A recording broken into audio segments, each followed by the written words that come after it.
What's up, Nerf Herders? Hope you are all doing well out there. Long overdue time for a Blu-ray collection update video. And again, a lot more of this stuff coming on the way. I am finally set up to do YouTube from my phone, which is way more convenient for me to get videos uploaded.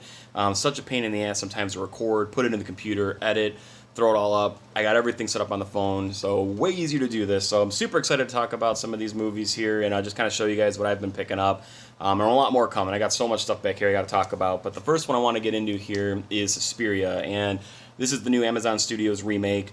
And I love the original Suspiria, one of my favorite horror films. Dario Argento, of course, just a great score, beautiful cinematography and everything. So this is one of those movies I was not mad that they were remaking, because I love the story of that so much that I'm okay with seeing someone do a different take on this, because I just want to see more of that. And it's the same thing with like the Evil Dead.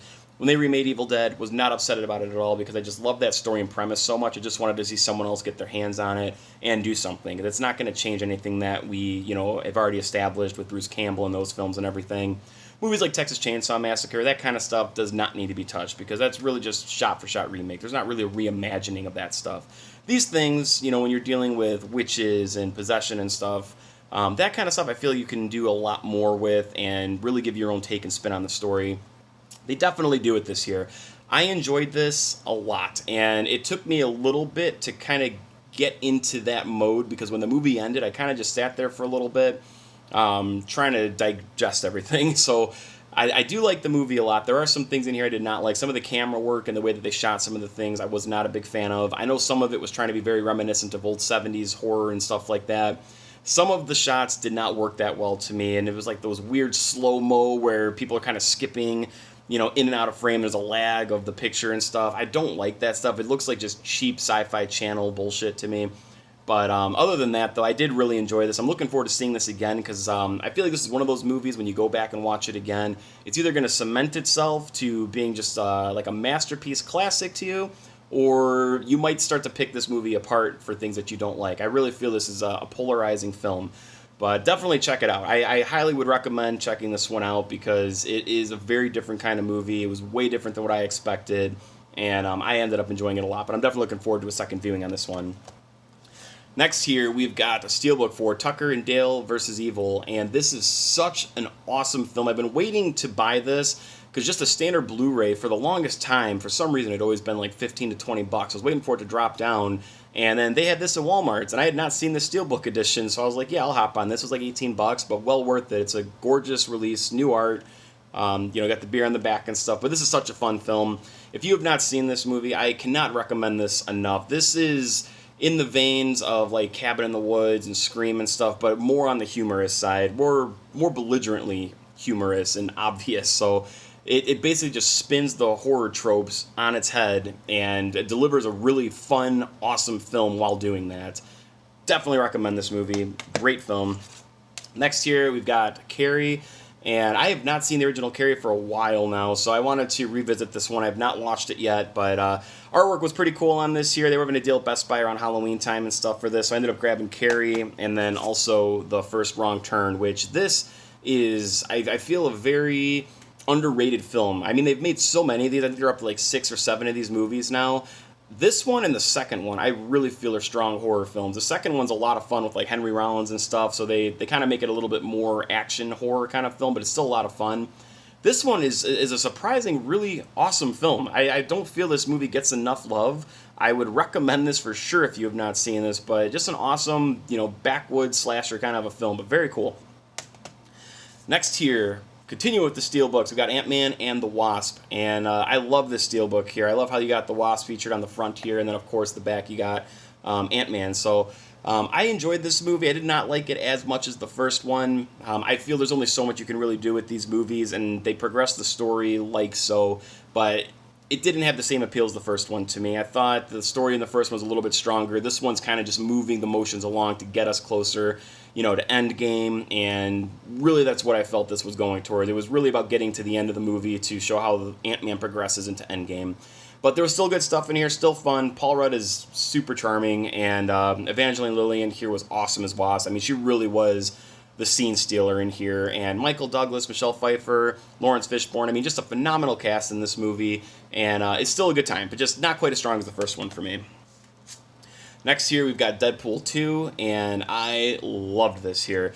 This was just as good as the first Deadpool for me, and the thing that I like about these movies is there's so many jokes in there where not all of them land, where you're laughing and gut bust laughing and everything, but there's so much rewatch value to this because as you're laughing at one thing or thinking about one thing, you go back and rewatch it. There's other jokes that might stand out a little bit more the second or third or fourth viewing because there's so much going on in this. They really really put the attention to detail into both of these movies as far as what kind of jokes and how many they're landing in there.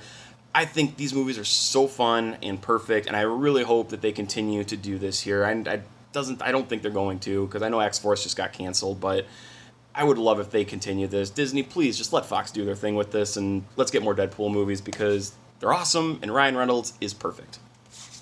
Next up here, we got the Steelbook for Ash vs. Evil Dead Season 3, and I loved this series, man. I was so skeptical on this, even about 3 or 4 episodes into the first season, and something happened in that first season, I think it was like episode 4 or 5, that, I don't know if it's spoiler or not, it started to tie things together with the original trilogy, Evil Dead 2, Army of Darkness and stuff, things started to tie in, and I was hooked ever since, and this is phenomenal. I don't know how they could have done a better job bringing Ash back into the fold and keeping this fun and goofy and gory. They absolutely knocked it out of the park with all 3 of these seasons.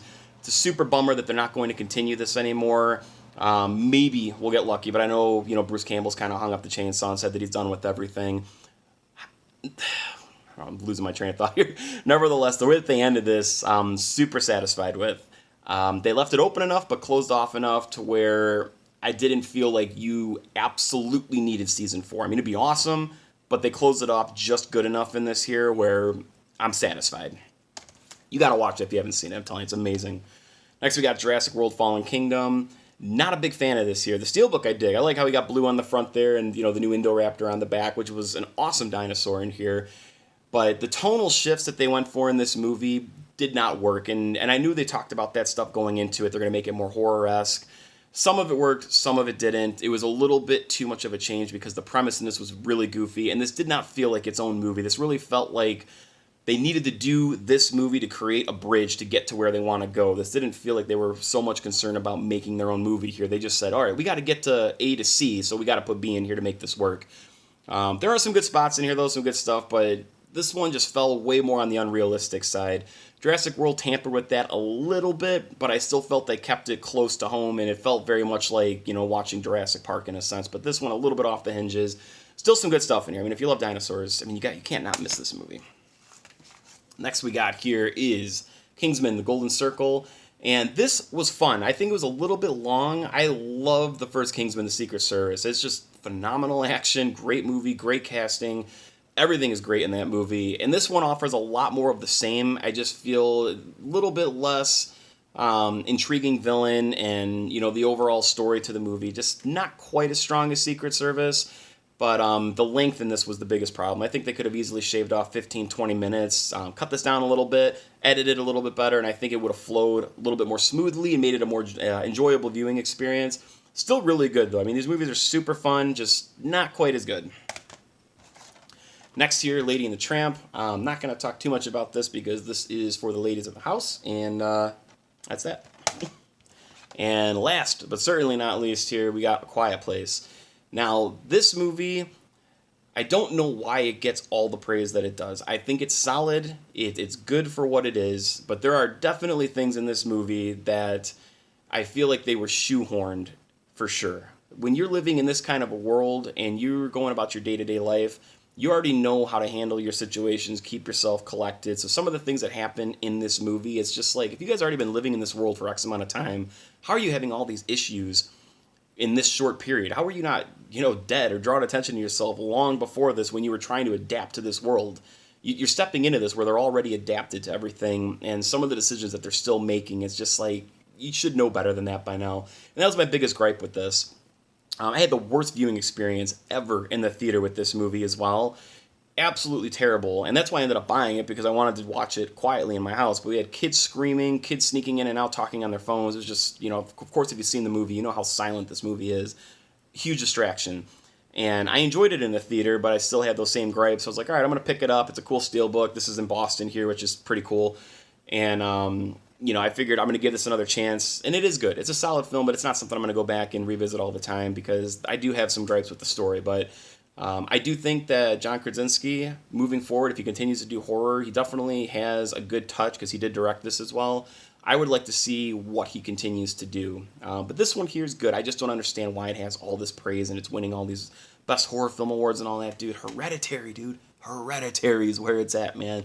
By far the best horror film in a long fucking time. So that's going to do it for this video today, guys. Again, plenty more on the way. I got a lot of stuff I want to talk about and lots of things to go over here. So if you guys are new to the channel, please make sure to subscribe. Hope you all have a great day, and I will catch you all next time.